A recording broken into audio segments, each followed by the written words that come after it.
So friends ఈ రోజు ఈ వీడియోలో మనము RC-17 మూవీ గురించి అయితే మాట్లాడుకుందాము. అయితే RC-17 డైరెక్టర్ సుకుమార్ గారితో తీయబోతున్నారని కన్ఫర్మ్ అయితే అయ్యింది. అయితే ఈ మూవీ మరో రంగస్థలం 2 లాగా ఉంటుందా అంటే లేదు. ఈ మూవీ ఒక విలేజ్ లా కాకుండా ఒక మోడర్న్ రేంజ్ లో అయితే తీయబోతున్నారంట. దానికోసమని రామ్ చరణ్ గారిని పూర్తి లుక్ చేంజ్ అయితే చేయబోతున్నారంట.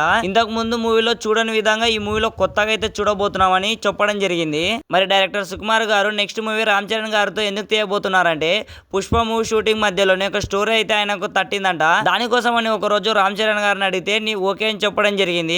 అయితే ఈ RC-17 పార్ట్ 1 పార్ట్ 2 గా ఉండబోతుందని డిక్లేర్ కూడా చేశాడు. అయితే ఇందులో మన రామ్ చరణ్ గారు ఒక 3 క్యారెక్టర్స్ అయితే చేయబోతున్నారని 80% అయితే కన్ఫర్మ్ చేశారు. ఇదైతే ఇంతవరకు 100% కన్ఫర్మ్ అయ్యలేదు. మరి మన రామ్ చరణ్ కెరియర్ లో ఇంతవరకు డ్యూయల్ క్యారెక్టరే గానీ త్రిబుల్ క్యారెక్టర్ ఎప్పుడు చేయలేదు. మరి ఈసారి సుకుమారి డైరెక్షన్ లో త్రిబుల్ యాక్షన్ చేసి బాక్స్ ఆఫీస్ దున్నేసాడు అనుకుంటున్నాను. మరి ఈ మూవీని ఎప్పుడు స్టార్ట్ చేస్తారంటే ఇప్పుడే కాదు. ఎందుకంటే పెద్ద మూవీలో మన రామ్ చరణ్ గారికి హ్యాండ్ అయితే ఇంజురీ అయింది. దానికని కొంచెం సర్జరీ రిక్వైర్మెంట్ అనమాట.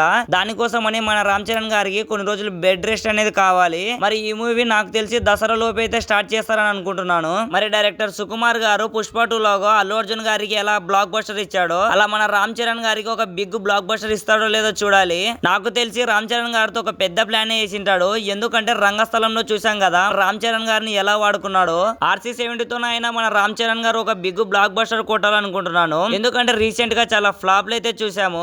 మొన్న పెద్ద మూవీతో అయితే కొంచెం కంబ్యాక్ అయితే ఇచ్చాడు. మరి ఈ RC-17 తో మన బాక్స్ ఆఫీస్ ని మింగేస్తాడో లేదో చూడాలి. అయితే ఈ కొత్త RC-17 మూవీకి ఏ టైటిల్ అయితే సెట్ అవుతుంది అనుకుంటున్నారో కామెంట్ సెక్షన్ లో కామెంట్ చేయండి. వీడియో నచ్చినట్లయితే ఒక చిన్న లైక్ అండ్ సబ్స్క్రైబ్ చేయండి భయ్యా.